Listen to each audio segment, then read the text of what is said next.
Hablamos de la edición genética, y va a ser Enrique Viguera quien nos va a hablar de eso. Hablamos ya de personas, ya hemos pegado un salto, dejamos las máquinas y vamos ahora a las personas, ¿no? Es muy curioso porque cuando estabas hablando, Paco, y lo que estabas diciendo es que estoy generando distintas notas musicales y ahora voy a ver qué efecto tiene. Yo estaba pensando directamente en el ADN, estaba pensando en variabilidad genética y en el efecto que tiene. De hecho, me recordaba un experimento que hacía mi jefe allí en París, que estaban generando secuencias de ADN aleatorias y querían ver, pues, introducida dentro de una bacteria, qué fenotipo, qué cambio iba a producir. Y bueno, lo que tenemos es alguna forma de medir ese fenotipo. En este caso es que si me gusta o no me gusta la música, si la acepta o no la acepta la casa comercial. Y bueno, pues eso tendrá un éxito evolutivo para la empresa, pues puede ser positivo, para la bacteria, pues que no desaparezca y que desaparezca la vecina. O sea que está todo relacionado al final. Yo me he traído un velcro, no, es una secuencia de ADN. La última vez que estuvimos juntos se llevó rotuladores. Rotuladores. Ahora ya te trae un velcro. Me he traído una secuencia de ADN, ¿vale? Que es solo un trocito del genoma, ¿vale? No me dejaban llenar esta sala entera con el ADN humano, ¿vale? Solo me he traído un fragmentito. Como veis, aquí están todas las bases. No se ve desde lejos, pues no veis aquí, pero en realidad aquí hay una adenina, una timina, una citosina, una guanina, y el orden, pues, es muy importante porque va a determinar, pues, cómo se fabrican las proteínas. Seguimos, estamos leyendo el genoma humano en este caso y de repente, ¡oh!, en esta posición resulta que hay un individuo que tiene un cambio. ¿Veis cómo se ha producido el cambio aquí en la secuencia de ADN? Aquí lo pongo aquí. Este cambio puede no tener ningún efecto o puede hacer que afecte a un gen, afecte a una proteína y haga, pues, que algunos de los que aquí presenten en la sala, pues, que se le caiga el pelo a determinada edad, cuando no apunta a nadie. No, pues nada, pero el único que se le ha caído el pelo a mí aquí, así que... Pero bueno, eso no tiene tampoco mayor... Se sabe que tiene una base genética, igual que algunos que bueno, hay un hecho que dice, ¿has visto alguna vez un burro calvo? Los ojos claros, por ejemplo, pues eso también tiene una base genética. Los que tienen ojos claros, pues son mutantes. La forma del pelo, la forma de, pues, cuando sonreímos, que nos salga el hoyulito en la oreja, en la mejilla, ¿no? Nosotros en la asignatura genética humana pues nos lo pasamos muy divertido, hablando, pues, de esos caracteres que generan esa variabilidad. Pero cuando ya nos metemos en profundidad, puede que algunos de estos cambios afecten a un gen que sea muy importante y puede que se aparezca una enfermedad. Una enfermedad que puede ser más o menos liviana, que sea crónica o que sea una enfermedad, pues, relativamente grave. Podemos estar hablando, pues, de algo que conocemos todos, la diabetes tipo 2, que tiene una base genética y que implica que el individuo, pues, que tenga que tratarse, pues, por ejemplo, con insulina durante toda su vida. Tiene una base genética. O puede ser que estemos trabajando con un gen que es responsable de la aparición del cáncer de mama, gen BRCA1 o gen BRCA2. Sabemos que las personas que heredan esta copia mutada y no la copia silvestre, y simplemente es un cambio de un nucleótido, ¿vale?, tiene un 87% de probabilidad de desarrollar cáncer de mama o cáncer de útero, ¿vale? Un 87%. Y no solo esa persona, es que si ha tenido descendientes, sigue heredando esa misma probabilidad. El caso de la Angelina Jolie, su abuela murió de cáncer de mama, su madre creo que murió también de cáncer de mama, y ella heredó esa mutación. Ya recurrió a la mastectomía porque en este caso, pues, no hay una insulina, no hay ningún medicamento, ¿vale? O podemos hablar de otras muchas enfermedades, enfermedad de Huntington, que está relacionada con la expansión de una serie de trinucleótidos. Es decir, que esta secuencia mutada, pues, se hace todavía mucho más grande. En los abuelos, pues, que tenga esta pequeña amplificación, pues la enfermedad es más o menos liviana. En el padre, pues, empieza a determinada edad, pues, a ser muy complicada, y en el hijo posiblemente, pues, muera pues, en la edad infantil. ¿Y si pudiéramos curarlo? Y no con un medicamento, sino que pudiéramos directamente corregir esta molécula de DNA de tal forma que esta persona o algunas células de esta persona o la descendencia, si quieren tener descendiente, porque esa persona ya no se puede curar, no tenga esa mutación, ¿vale? Esa familia no esté condenada genéticamente, ¿no? Eso era ciencia ficción hasta hace poquito, ¿vale? Pero hace cuestión de 5 años, y los últimos ensayos pues, han sido en agosto de este mismo año, apuntan que esto puede ser realidad en el futuro, ¿vale? Podemos simplemente, con una proteína que se ha identificado que viene de bacterias, podemos cortar el ADN, eliminar la parte que está dañada y con ayuda de un fragmentito de DNA que tenemos y con la ayuda de la reparación del DNA, el propio reparación del DNA de la célula, hemos eliminado completamente esta mutación, ¿vale?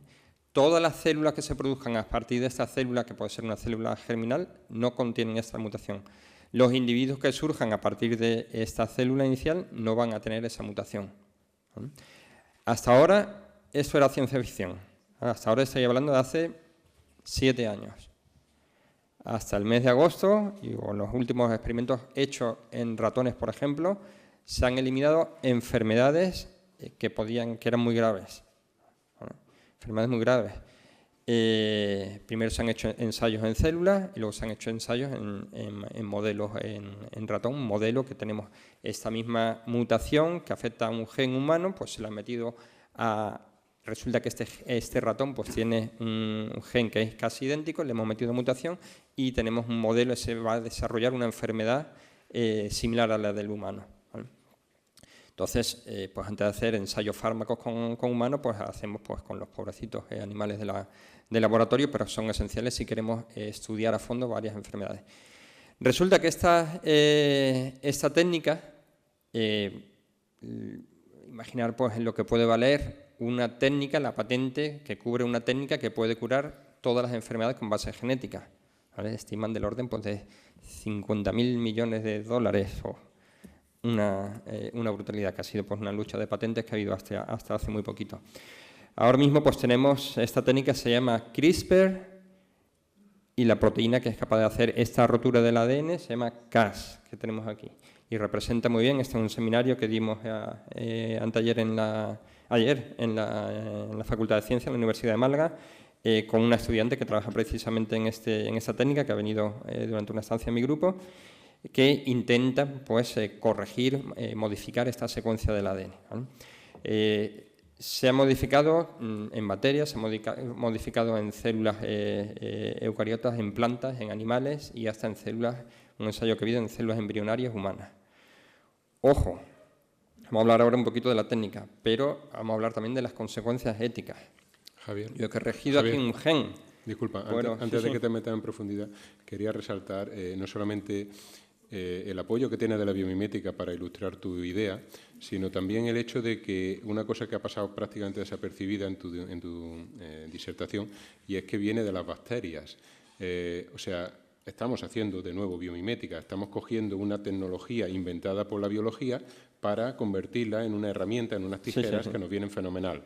Y no solamente eso es así, sino que nos da un mensaje, la importancia de la biodiversidad. Si no estuviera esa bacteria, no tendríamos las tijeras. Sí.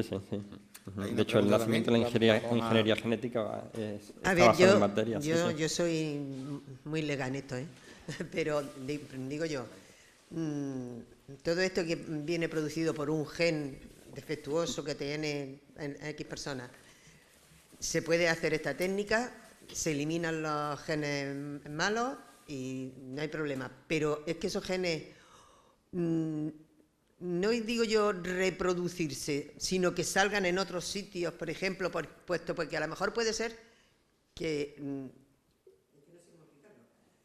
ese individuo sea dado a que sea factible que se produzca ese gen en su cuerpo. La gran mayoría de las mutaciones se producen al azar.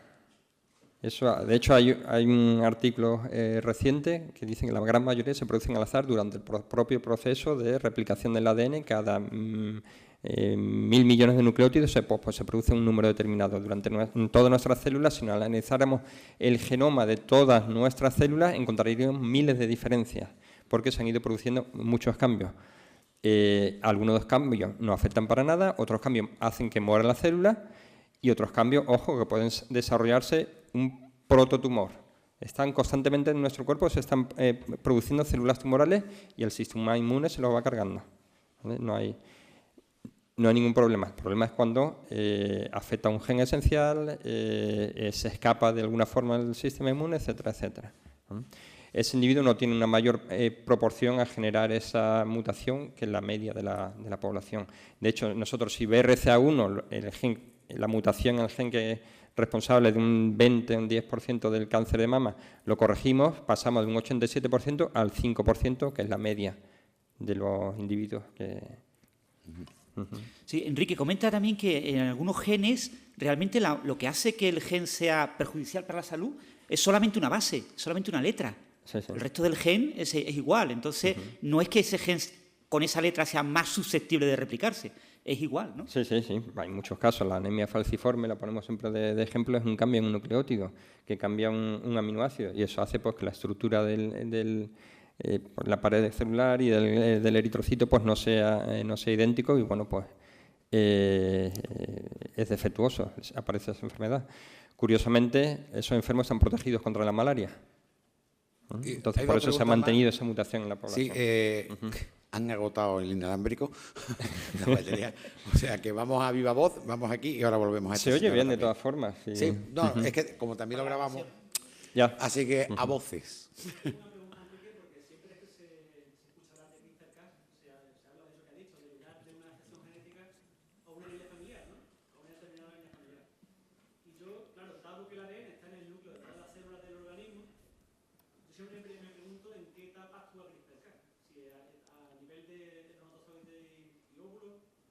Bueno, él es investigador, el que define en qué etapa.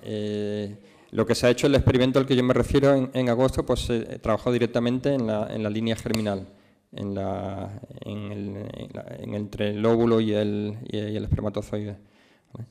Y bueno, lo que hicieron en este caso fue, teníamos una célula que tenía una copia mutada, teníamos la otra célula que tenía la copia silvestre y luego se le añadió justo a la vez, como se hace por la fecundación in vitro, se le añadió la proteína hasta del CRISPR-Cas y el propio sistema de recombinación corrigió la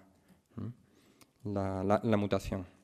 Yo iba por la línea de este chico que ha preguntado, ¿en qué ocasión se hace eso? ¿No? Porque cuando, a ver si me explico bien, cuando se sabe que una familia padece una determinada enfermedad, porque ya hay antecedentes, entonces sí tiene, o sea, a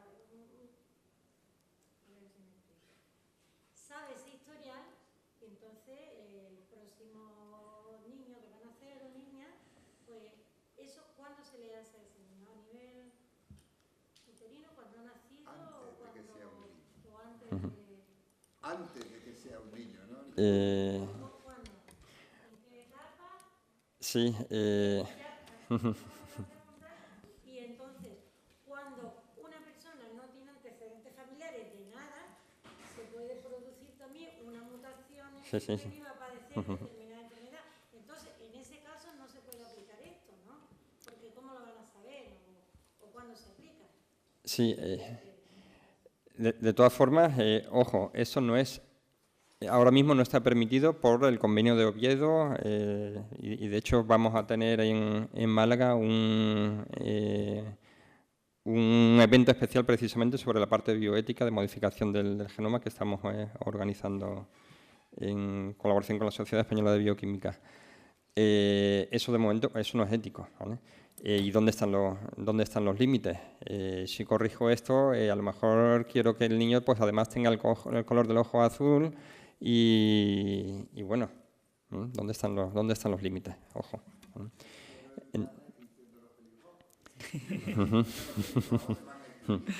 Bueno. También hay una cuestión importante e interesante. Ya en ratones se ha aplicado esta técnica in vivo, usando las células madre. Yo modifico las células madre, entonces yo he puesto a ratones genéticamente modificados para nacer ciegos, ya adultos, he modificado genéticamente algunas de sus células madre con esta técnica y las nuevas células madre asociadas a la retina de esos ratones han empezado a generar células sin esa mutación.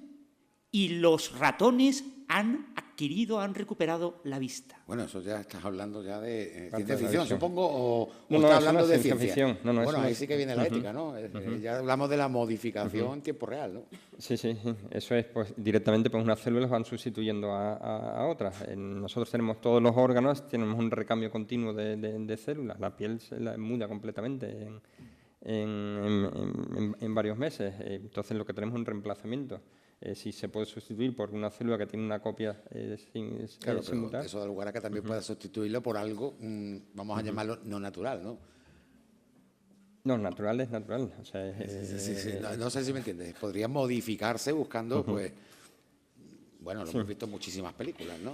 Bueno, ¿podría llegar a ese punto? ¿Podría llegar a ese punto? Yo lo que quiero llegar es que la técnica es extremadamente sencilla, reproducible y además barata, y eso ha hecho que en cuestión de 5 años pues estén prácticamente en muchísimos laboratorios, ¿vale? Y es los una técnica propios- muy segura, ¿eh? y No muy olvides segura. eso, Ujú. Enrique. Sí, la eficiencia es muy alta, además. Técnica antes, pues se lograba pues, conseguir este ratón modelo que tiene la mutación que tienen los humanos, pues se conseguía, pero se tardaba 1 año, 2 años. Pues ahora se consigue en semanas. La base que hay detrás es este señor que tenemos aquí, Francis Mojica. La fotografía esta fue la primera charla divulgativa que daba sobre el sistema CRISPR-Cas y la dio aquí en Málaga, lo invitamos a Encuentros con la Ciencia, ¿vale? Que por cierto, pues, No has hecho promoción. no vinieron autoridades académicas ni prensa, pero nosotros sabemos que el tema era muy importante y va a ser muy importante. Ahora mismo no sabemos, es uno de los serios candidatos al premio Nobel, ¿vale? Que se va a elucidar este lunes, creo que es el de Medicina, y el miércoles el de Química, y es candidato, ¿vale? Él estuvo durante muchos años, desde el comienzo de su tesis doctoral, trabajando con una serie de secuencias repetidas, y vio que estas secuencias repetidas estaban conservadas en elementos, en organismos que estaban muy alejados filogenéticamente, que estaban separados en el tiempo desde hace mucho tiempo, ¿no? por así decirlo. Si hay algo que se ha conservado en algo y se ha mantenido durante tanto tiempo, eso tiene un significado biológico, ¿vale? Se ha seleccionado positivamente. Él vio que eran las mismas secuencias y dijo, tate, aquí hay algo distinto. Y entonces dedicó pues, gran parte de su carrera científica a descubrir que eran estas secuencias repetidas, ¿vale? Iba a congresos, la gente no le hacía caso, decía aquí tiene que haber algo, no sabían darle una respuesta, hasta que jugando con esta secuencia y aplicando la bioinformática, vio que en medio de estas secuencias repetidas tenía una secuencia de virus. Y entonces se le encendió la bombilla. Dijo, si tenemos aquí secuencia de virus, pueden que sean fragmentitos de virus que se hayan incorporado en el genoma de la bacteria y sea un recuerdo, como diciendo, ojo, que yo me he quedado con tu cara, me he quedado con un fragmento de ADN. La próxima vez que me infectes, te voy a cortar en pedacitos. Y efectivamente, hicieron el experimento, acabé parte del experimento. La demostración final se consiguió años más tarde por otro grupo, pero vieron efectivamente que si infectaba una bacteria, infectaba ese fago que tenía la señal de identidad, lo cortaban, ¿vale? Cortaban en pedacitos y ya no volvía. Esa bacteria se había quedado inmunizada, ¿vale? Es algo equivalente al sistema inmune humano. Javier, Enrique. Solo un... Sí, sí. ¿Cómo? Enrique, perdón, estoy llamándote Javier. No, quería hacer un comentario respecto a la manera que lo has dicho. La bacteria dice, esta información me puede venir bien, la guardo o tal. No, nada de eso es cierto. O sea, no hay intencionalidad nunca. Esto ocurre porque ocurre. La bacteria no sabe nada. Simplemente hay mutaciones que hacen que eso pase. Y como cuando pasa, la bacteria tiene más probabilidad de sobrevivir, sigue pasando. Entonces, hago esa... Correcto, perfecto. Me alegro muchísimo. Sé que para comunicarlo es bueno, ¿eh? Sí, sí. Porque más es la que le hago yo a los alumnos. O sea que perfecto. La bacteria que no ha hecho eso se ha muerto, ¿vale? Esa es la diferencia. Se ha seleccionado. Así funciona la selección natural. La que no ha hecho se ha muerto, ¿vale? O sea, no le quedaba otra posibilidad. Entonces, publicó, bueno, mandó esto a la revista Nature, esto es asombroso, lo mandó a la revista Nature, no se lo creyeron, se lo echaron para atrás, lo mandó a PNAS, se lo echaron para atrás y así estuvo 2 años, ¿vale? 2 años, hasta que consiguió publicarlo y le dijeron que tenía que cambiar, no ponerlo tan directo, etcétera, etcétera. Y bueno, pues ahora pues ha supuesto una revolución. Luego otro grupo consiguió aislar la proteína Cas9, a otro grupo se le ocurrió que esto podía utilizarse en el laboratorio para cambiar la información genética, vieron que era capaz de hacerse, y no solo además con una mutación, sino que además pues, hasta 30 mutaciones a la vez, y luego las aplicaciones han sido enormes, ¿vale? En células humanas que tienen el virus del HIV insertado han sido capaces, por ejemplo, de eliminar ese virus, ¿vale? De eliminar ese fragmento. Entonces, tenemos una célula humana que ya no tiene... Y Enrique, al grano, estamos sí, acabando. Sí. ¿Tú ves claro el premio Nobel tan pronto a Mojica la semana que viene? Estamos hablando lunes, 11:45 de la mañana, Fisiología o Medicina, o miércoles, 11:45 de la mañana, Química. ¿Tú lo ves tan pronto? Los designios de la academia son inescrutables, ¿qué se dice? Si Bueno, fueron capaces de dárselo a Bob Dylan, pues el premio de literatura, pues no sé qué decirte. Bueno. Pero sí es un candidato muy serio y que ha hecho investigación pura y dura. Fue capaz de ver donde otros no fuimos capaces de verlo. Yo estuve trabajando con estas secuencias repetidas. El trabajo en el grupo en el que yo estuve en París fueron los segundos en publicar algo similar, 2 meses más tarde. Sabíamos que había ahí unas secuencias, pero ninguno nos planteamos qué podía ser, a ninguno se nos ocurrió que podían ser restos de fagos. Cuando la habíamos analizado no nos salió nada. Él las que analizó le salió un trocito de un fago. Él fue capaz de ver donde otros no fuimos capaces de verlo. ¿Vale? Eso es la parte ingeniosa, esa es la parte brillantísima. Capaz de decir que las bacterias tienen una equivalente a un sistema inmune. Eso es un descubrimiento increíble. ¿Sabes? De uno de los mayores avances que se han producido en biología, pues desde el descubrimiento de la estructura del ADN. ¿Qué quieres? Bueno, creo que deberíamos todos darle un aplauso a Enrique y a Francis Mojica para que le demos ánimos para que gane el Nobel. Vamos a ver.